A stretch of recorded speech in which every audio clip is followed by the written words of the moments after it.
చివరగా 3వ వచనాన్ని చెప్పుకొని ఈ సందేశాన్ని ముగించుకుందాం. ప్రియులారా, దేవుని పట్టణమా, మనుష్యులు నిన్ను గూర్చి మిక్కిలి గొప్ప సంగతులు చెప్పుకుందరు. 3వది ఏంటంటే ఫేమ్. గమనించిన ఎలా ఒక విధంగా గ్లోరీ అని కూడా చెప్పుకోవచ్చు, కీర్తి.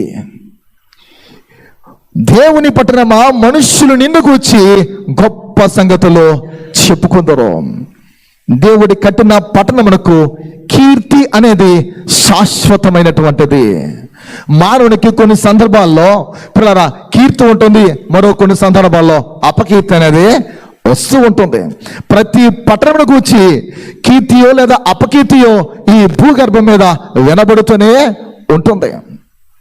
గమనించిన దాదాపు మానవ పురములన్నిటిలో, మానవుడు జీవిస్తున్నటువంటి ఈ లోకం అంతటిలో, చరిత్రలో మిగిలినది ఏదైనా ఉందంటే అపకీర్తే. కీర్తి కంటే అపకీర్తియే ఉండిపోయింది. కానీ యెహోవా పట్టణం యొక్క కీర్తి శాశ్వతమైనటువంటిది. ఆయన పట్టణపు కీర్తి శ్రేష్టమైనటువంటిది, అది నిత్యమైనటువంటిది.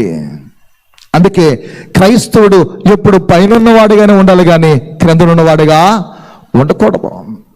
క్రైస్తవుడు నలుగురికి పెట్టేవాడిగా ఉండాలి కానీ తన జీవితంలో చేయి చాచేవాడిగా దేవుడు ఉంచడని వాక్యం తెలియజేస్తూ ఉంది. నేను మిమ్మల్ని ఆశీర్వాదమునకు వారసులవుటకే పిలిచానని దేవుని వాక్యం తెలియజేస్తుంది. నువ్వు వెలుగై ఉండాలని అంటున్నాడు, నీ ఉప్పై ఉండాలంటున్నాడు, నీ రుచిని ఇతరులకు పంచాలని తెలియజేస్తున్నాడు. నువ్వు నమ్మకమైన ఒక ఔషధము వంటి రాయబారిగా క్రీస్తువలే ఉండాలి, నువ్వు మారాలి. అందుకేగా ప్రభు యేసు నీ కొరకు నా కొరకు లెంట్ సీజన్లో మనం సాగిపోతూ ఉన్నాం. పిల్లరా, యేసు ప్రభువారు మన కొరకు ఆయన తన్ను తానే రిక్తునిగా చేసుకొని సిలువ మరణము పొందినంతగా దాసుని స్వరూపం ధరించుకుని భూమికి వచ్చినాడు. అంటే ఒక బానిస కంటే హీనమైన పరిస్థితికైనా వచ్చేసాడు. ఆయన్ని చూచుటకు అపేక్షించినట్లు ఆయనలో స్వరూపమైనను సొగసైనను లేదని వ్రాయబడుతుంది. అంతటిలా మారిపోవడానికి కారణం మానవాళ్ళెల్లర పాపం ఆయనపై మొత్తబడింది. కారణం నిన్ను నన్ను మనలను కొనియాడబడే స్థితిలో పొజిషన్లో మనం నిలబెట్టడానికి, వీళ్ళు గొప్పవాళ్ళు, యోధులు, శ్రేష్ఠులు, నా సేన అని నిన్ను గూర్చి నన్ను గూర్చి అని చెప్పుకోవడానికి ఆయన ఘనహీనమైన వాడిగా మారిపోయాడు, వ్యాధి అనుభవించిన వాడిగా మారిపోయాడు. యెహోవా పట్టణము యొక్క కీర్తి శాశ్వతమైనది. మనుష్యులు నిన్ను గూర్చి గొప్ప సంగతులు చెప్పుకుందరు. దేవుని పట్టణమాన్ని ప్రశంసిస్తూ ఉన్నాడు పిల్లల కీర్తనకారుడు. ఓ దేవుని పట్టణమా, మనుష్యులందరూ నిన్ను గూర్చి గొప్ప సంగతులు చెప్పుకుందరు. సంఖ్యాకాండం 22వ కీర్తన సంఖ్యాకాండము 22:12వ అధ్యాయంలో రాయబడిన మాట. ఆ 12వ వచనంలో వారు ఆశీర్వదింపబడిన వారు అనే మాట రాయబడుతుంది. పిల్లరా, అంటే దేవుడు తన ప్రజలను వారు ఆశీర్వదింపబడిన వారు అని ప్రశంసిస్తూ ఉన్నాడు. మనకి పదే పదే బైబిల్ గ్రంథంలో కనిపిస్తున్న మాట, నీవు ఆశీర్వదింపబడుటకు ఆశీర్వాదము కొరకే ఏర్పాటు చేయబడ్డావు. అందుకే ఇతరులకు అవసరత నీ ద్వారా చాలా ఉంది, ఇతరులకు నీ అవసరం ఉంది. 10 మందికి ఉపయుక్తంగా నీ బ్రతుకు కనిపించాలి. నీ ఆశయాలు కానీ నీ ఆశలు కానీ మనెల్లరూ ఆశలు ఇతరులకు ప్రయోజనకరంగా ఉండడమే క్రైస్తవ్యం. అందుకే నిన్ను వల్ల నీ పొరుగువాన్ని ప్రేమించమని దేవుని వాక్యము తెలియజేస్తుంది. వారు ఆశీర్వదింపబడిన వారు, నీవు నేను ఆశీర్వదింపబడిన వారము. క్రైస్తవులమైన మనల గూర్చి, మన బ్రతుకుల గూర్చి, మన కుటుంబాల గూర్చి, సంఘాల గూర్చి ఆయనను బట్టి మనుషులు గొప్ప సంగతులు చెప్పుకొనుచు ఉన్నారా? చెప్పుకునే వారిగా ఉంటున్నామా? నేటి కాలంలో సంఘాల పరిస్థితులు చాలా భయానకంగా కనిపిస్తున్నాయి. కొలస్సీ అనే సంఘానికి భక్త పౌలు లేఖ రాస్తూ అంటాడు, ఉప్పు వినబడాలంటాడు. కృపాసహితమైన మాటలు ఉప్పు వేసినట్లు ఎలా ఉండాలి మిమ్మల్ని గురించి? కృపాసహితమైనటువంటి రుచికరమైన పలుకులు మాటలు నాకు వినబడాలి. తెలుగు బాప్టిస్ట్ చర్చ్ శ్రీకాకుళము అనే ఈ పట్టణంలో, ఈ ప్రాంతంలో వెలుగొంది తారగా ప్రజ్వలింపబడిన సంఘము మనుషులు ఎదుట ఎలాంటి ఆలోచనలో ఏ రీతిగా సాగిపోతూ ఉంది మన ఈ సంఘము.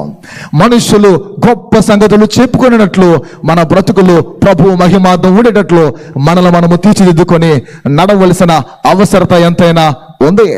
పరిశుద్ధాత్మను హెచ్చరిస్తూ ఉన్నాడు, దేవుని వాక్యము హెచ్చరిస్తూ ఉంది. దేవుని పట్టణమా, మనుషులు నిన్ను గురించి గొప్ప సంగతులు చెప్పుకుంటున్నారు. సంఘమా నిన్ను గురించి, కుటుంబమా నిన్ను గురించి, నీ బిడ్డల గురించి, నీ వ్యక్తిత్వాన్ని గురించి మనుషులు ఎలా ముచ్చటించుకుంటున్నారు. నా గూర్చి నేను బాగుగా చెప్పుకోవచ్చు, నిన్ను గురించి నీవు బహుగా చెప్పుకోవచ్చు ఉన్నతంగా, కానీ నిన్ను గూర్చి మనుషులు ఎలాంటి పలుకులో పలుకుతూ ఉన్నారు. ప్రియమైన దేవుని బిడ్డలారా, గమనించనీయలా, ఆ దేవుని కొరకు నీలో ఉన్న ప్రేమను గూర్చి లోకులు ముచ్చటించుకోవాలి. అంటే లోకాన్ని అనుసరించిన వాళ్ళు నిన్ను గూర్చి ముచ్చటించుకోవాలి, నిన్ను గూర్చి మాట్లాడుకోవాలి. ఆ దేవుని కొరకైనటువంటి ప్రేమ నీలో ఉన్నది ఇతరులకు చూపించాలి. నీ జీవితంలోని పరిశుద్ధత లేదా పవిత్రత, నీవు చేస్తున్న పరిచర్యలో, దేవుని కొరకైనటువంటి నీ పరిచర్యలో, నీ సేవలో నిస్వార్థమును, నీ భక్తిలోని గొప్పతనానికి వచ్చి ఇతరులు చెప్పుకోవాలి. గొప్ప సంగతులు, నీలో గొప్ప గొప్ప కార్యాల్లో నిన్ను గురించి గ్రేట్ వర్డ్స్ అనేవి కనిపించాలి. అలాంటి ఉన్నతమైన గొప్ప గొప్ప పదాలు నిన్ను గురించి వెలుపట వినబడాలి. నిన్ను బట్టి ఆ దేవునికి కీర్తి అనేది కలుగుతుంది. ఎఫెసీ సంఘానికి రాస్తూ మాట్లాడుతున్న ప్రారంభంలో ఆ మొదటి అధ్యాయం అలా చదువుకుంటూ వస్తే, దేవుని మహిమకు కీర్తి కొలుటుగా దేవుడు మనల్ని చేసి అన్నాడు. దీనికి ఆయన మహిమకు కీర్తి కొలుటుగా మనము నిర్మింపబడ్డాం. సంఘానికి నీ కీర్తిని చూచుటకు ప్రజలు ప్రవాహ జలమై రావాలి. 46 వాక్యతలు ఈ మాటలు కనిపిస్తాయి. ప్రవాహ జలమై మనుషులు దేవుని సన్నిధానానికి, సంఘములోనికి రావాలి.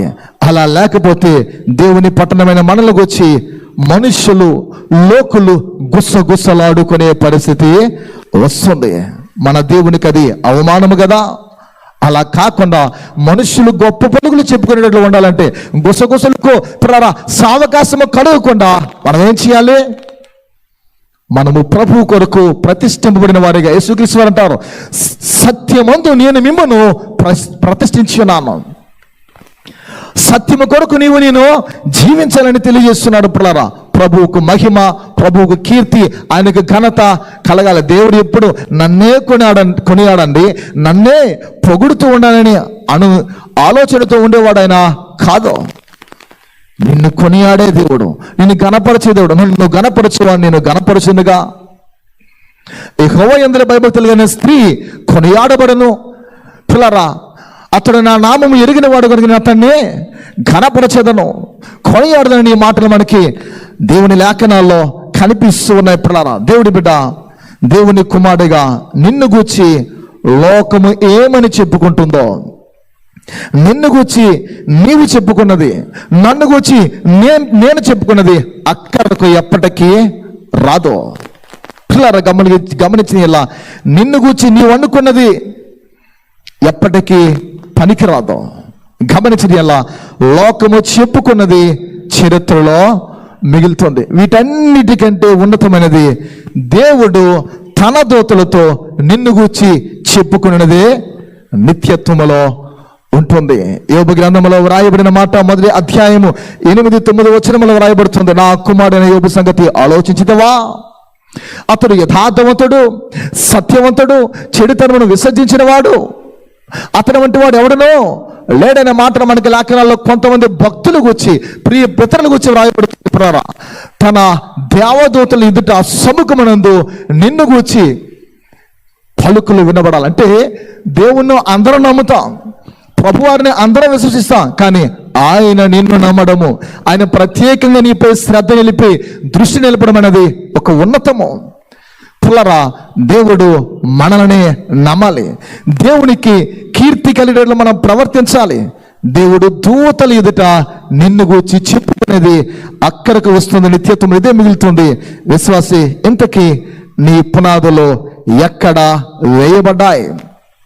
నీ కట్టడము ఎలా ఉంది? నిన్ను గూర్చి కీర్తి ప్రశంస ఎలా వినబడుతుంది? మన జీవితం